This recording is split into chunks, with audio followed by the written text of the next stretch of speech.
The sleek Tesla Model S glided to a stop in front of the sprawling Silicon Valley mansion, its pearl-white finish gleaming under the California sun.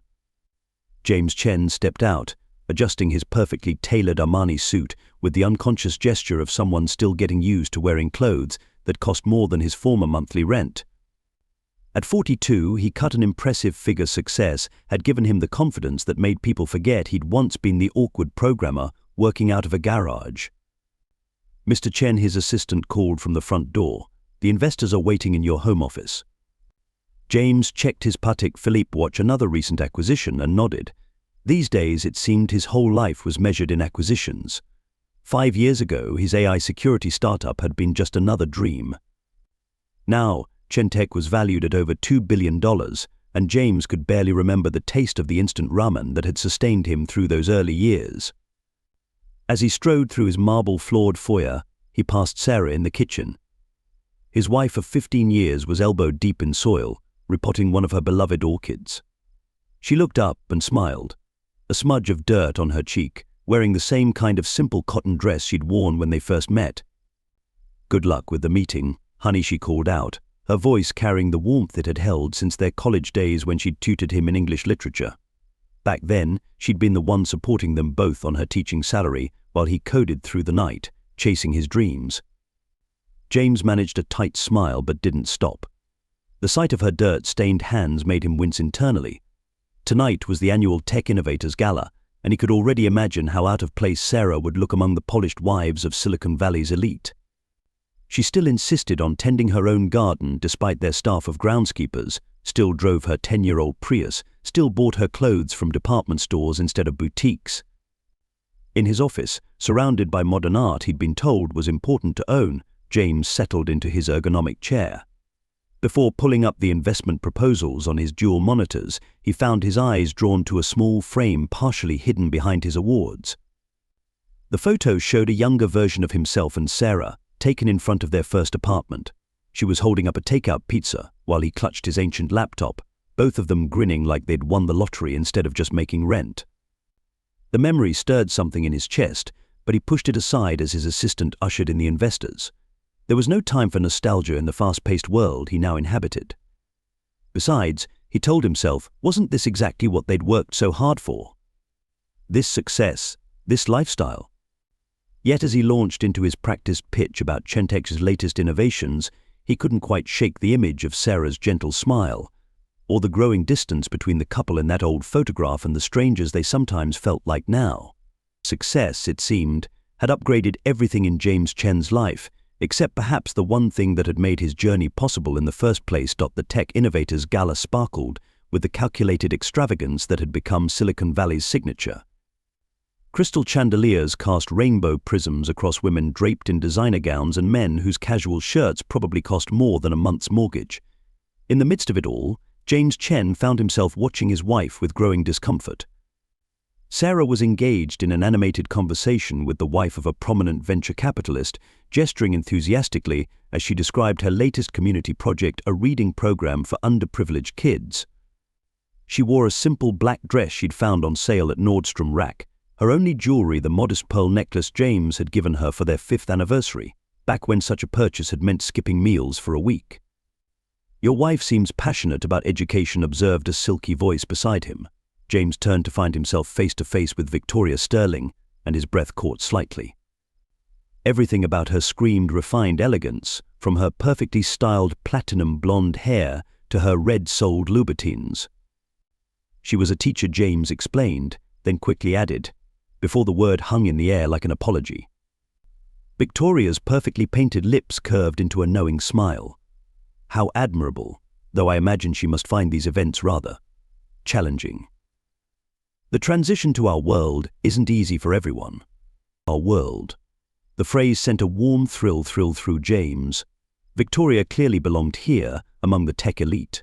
As if to prove his point, she smoothly intercepted a passing waiter, procuring fresh champagne for them both with a gesture so elegant it looked choreographed. "Chentech is making waves," she continued. "I'd love to hear more about your latest AI developments. My investment firm is always looking for innovative partnerships." She touched his arm lightly, her French manicure gleaming. Across the room, Sarah's laugh rang out genuine, unrestrained, and suddenly embarrassingly loud to James's ears. He watched several heads turn, saw the slight raising of perfectly groomed eyebrows. Sarah waved him over. "You have to hear what Mrs. Patterson was saying about." "Perhaps we could discuss this over lunch next week," Victoria interjected smoothly, already pulling out her phone. "I know this charming little place in Palo Alto." Over the next few weeks, lunch with Victoria turned into drinks, then dinner meetings that stretched late into the evening.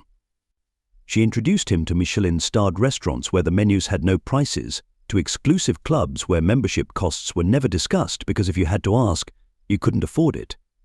She knew everyone worth knowing, understood the unwritten rules of their rarefied world. Meanwhile, at home, Sarah remained frustratingly unchanged. She still clipped coupons out of habit, still got excited about farmers' market finds, still wore her heart on her sleeve. But James began to notice other changes. She'd enrolled in online business courses, spent hours in her home office working on something she kept private. "I thought you might want to look over these," she said one evening, sliding a folder across his desk. Inside were detailed proposals for expanding Chentec's community outreach program. The analysis was surprisingly thorough, the projections impressive. "I didn't know you were studying corporate social responsibility," James said, genuinely surprised. Sarah smiled, but there was a new reserve in it.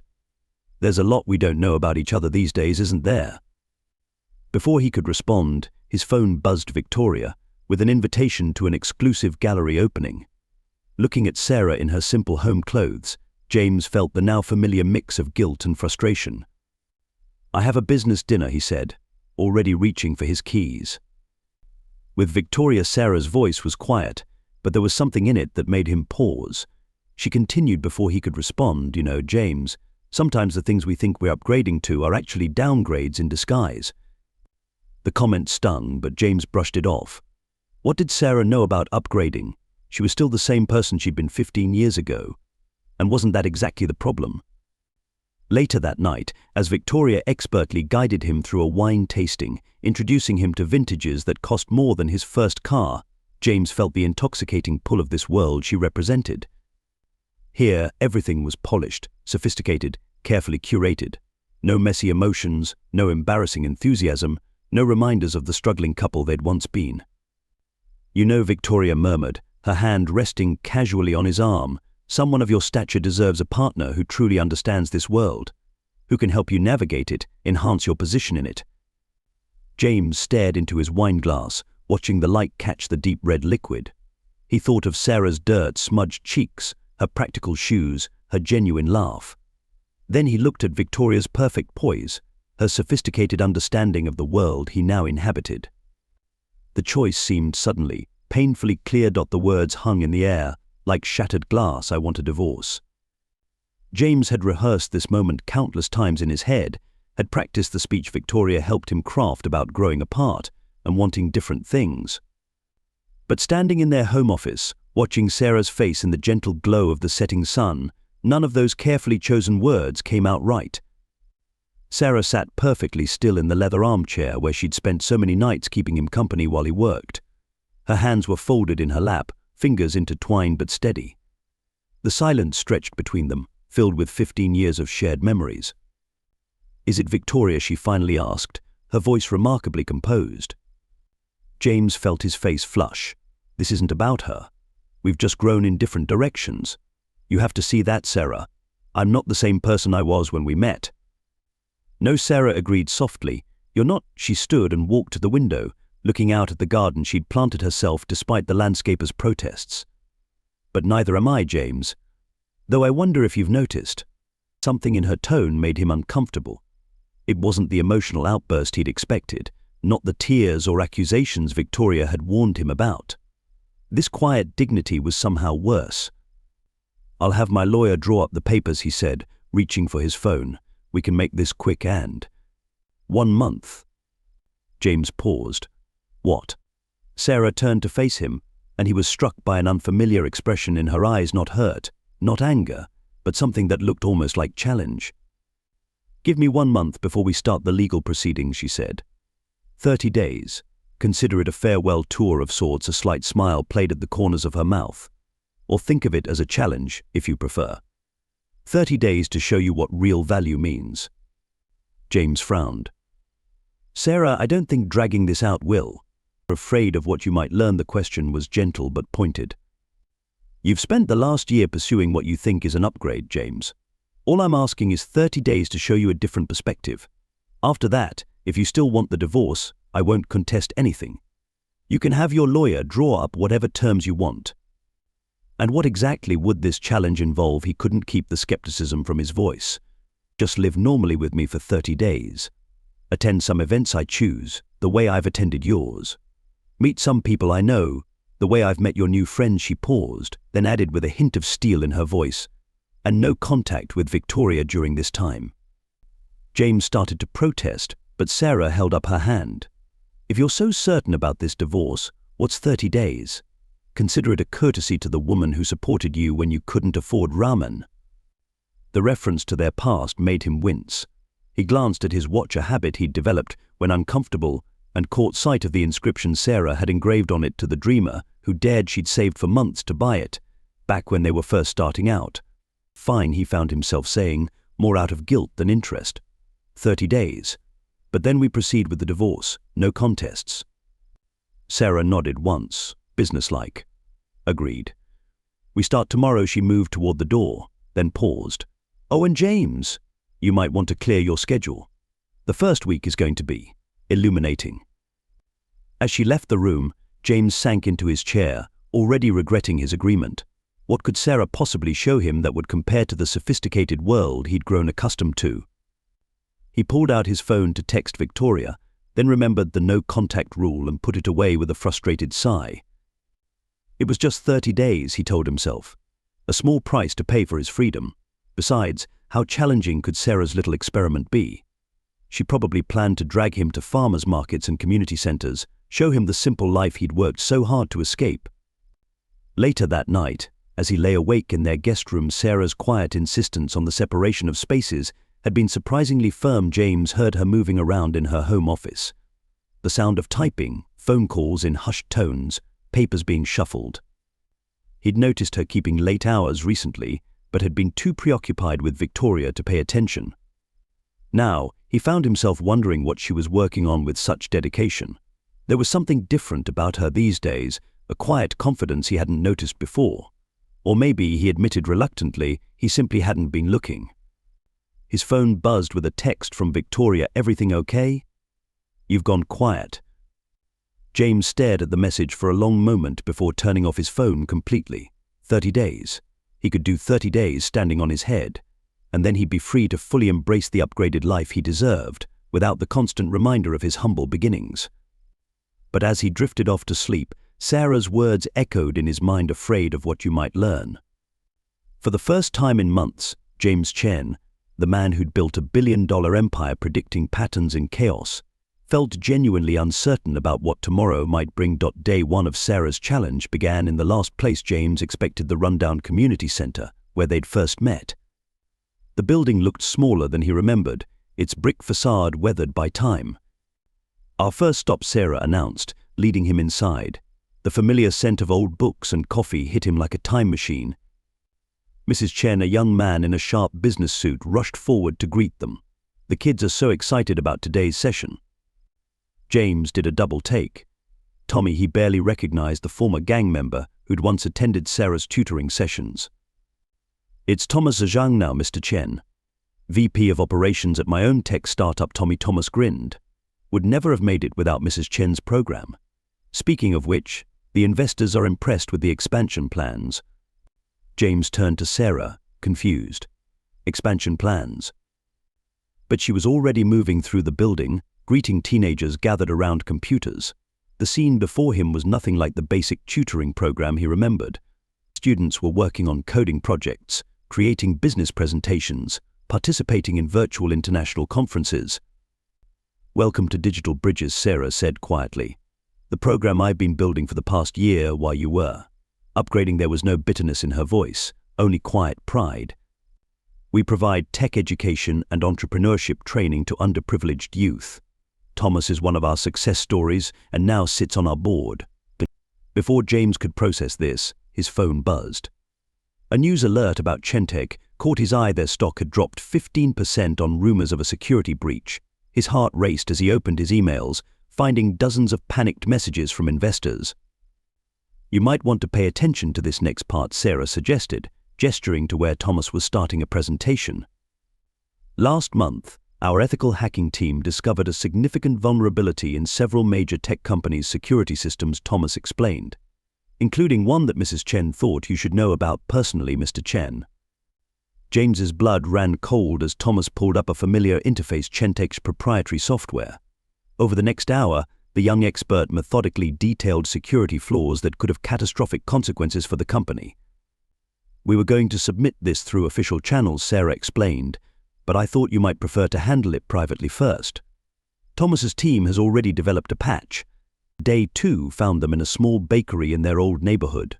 The owner, Maria, had given them day-old bread during their hardest times. Now her shop was thriving, thanks to a small business loan Sarah had helped her secure through a microfinance program she'd quietly established. Day 3, a meeting with Dr. Patel, whose free clinic had treated James when he'd worked himself sick in their early days. The clinic now had a state-of-the-art telehealth system, funded by a grassroots campaign Sarah had organized. Each day brought new revelations. While James had been attending glittering galas, Sarah had been building something far more valuable, a network of community support and innovation that was transforming lives. On day 7, the hammer fell. Victoria's investment firm announced a hostile takeover attempt of Chentech, using insider information about the security vulnerabilities, information James had inadvertently revealed during their business dinners. "Did you know?" he demanded, storming into Sarah's office. She looked up calmly from her laptop. "About Victoria's plan?" "Not initially. But when Thomas's team discovered the security breach originated from an IP address associated with her firm, I did some digging." She handed him a file. "She's done this before, James.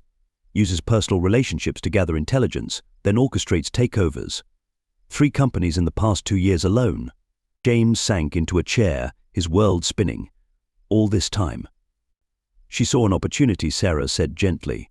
"A successful man so eager to prove he'd outgrown his roots that he couldn't see he was being played." She turned her laptop around, showing him a sophisticated financial analysis. "Fortunately, I've spent the past year taking business courses and building connections of my own. Thomas's team has patched the security flaw, and I've assembled a coalition of small investors, graduates of our program, community members we've helped, who've pledged to support Chentech against the takeover." James stared at the numbers, the strategies, the carefully constructed defense she'd built without him even noticing. "Why?" he whispered. "Why help me after what I did?" Sarah's expression softened. "Because 15 years ago I fell in love with a brilliant, humble man who wanted to change the world through technology. Somewhere along the way he forgot that real change happens through people, not acquisitions." She stood, gathering her things. "We're only halfway through our 30 days, James. Still want to see what else you've been too blind to notice." As she left him alone with his thoughts, James looked around her office with new eyes. Awards from community organizations lined the walls. Thank you letters from students whose lives she'd transformed. A photo of their old apartment building, now renovated into affordable housing for tech students he'd learned during their week of revelations. While he'd been chasing an upgrade in the form of Victoria's polished sophistication, Sarah had been quietly revolutionizing their community, building something of real, lasting value. And she'd done it all without losing the authenticity he'd grown to see as a liability. His phone buzzed again, another market alert about Chentech's stock price. But for the first time in years, James Chen found himself caring less about market value and more about the true worth of things he'd nearly thrown away. The Chentech's crisis reached its peak on day 21 of their challenge. James sat in his office, watching his company's stock price plummet as news of Victoria's hostile takeover attempt dominated the tech headlines. His phone buzzed incessantly with calls from panicked board members and investors. "James," darling Victoria's voice dripped honey as she strode into his office unannounced. "I've come to offer you a way out of this mess." She placed a document on his desk. "Sign over controlling interest to my firm, and we'll let you retain a position as a technical advisor. It's more than generous, considering the circumstances." He stared at her perfectly manicured hands, remembering how impressed he'd been by her polished exterior. Now all he saw was a predator's claws. And if I refuse? Her smile turned glacial. Then I release everything I know about Chentech's security vulnerabilities to the press. Your reputation will be destroyed. No one will trust your software again. She checked her watch. You have 1 hour to decide. As Victoria clicked her way out of his office, James's world crumbled around him. Everything he'd built, everything he'd sacrificed his marriage for, was about to disappear. He reached for his phone to call his lawyers, but a text message stopped him short. It was Sarah Turn on the Tech News livestream. Now. On screen, Thomas Zhang stood at a podium, flanked by Sarah and a group of serious-looking executives. As head of Digital Bridge's cybersecurity division, I'm announcing that our team has not only identified and patched the vulnerabilities in Chentech's systems, but has developed a revolutionary new security protocol.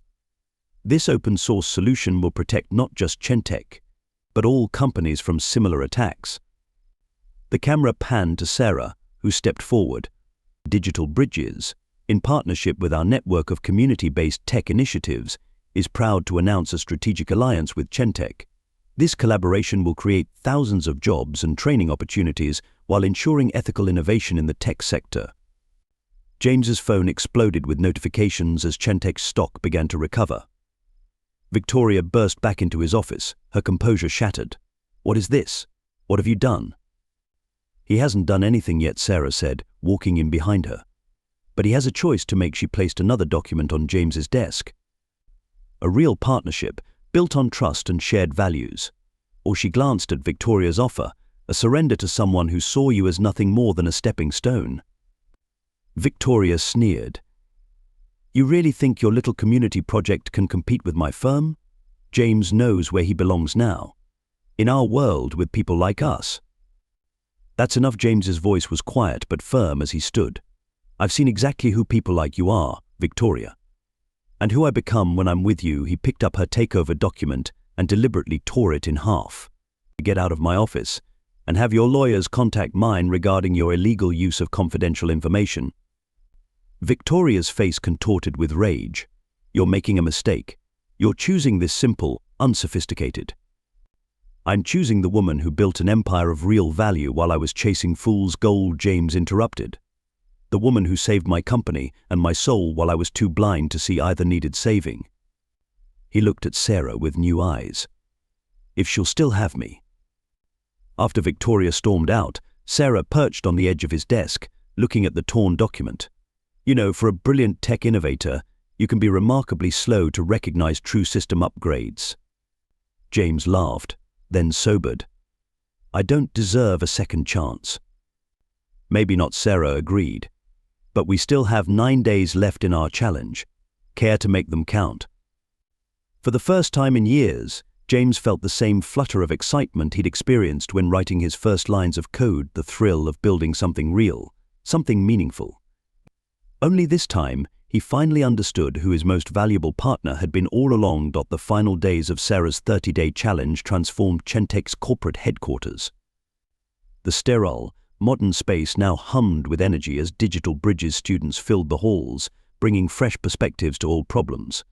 In his office, James watched through the window as Sarah led a mentoring session, her natural grace drawing out even the shyest participants.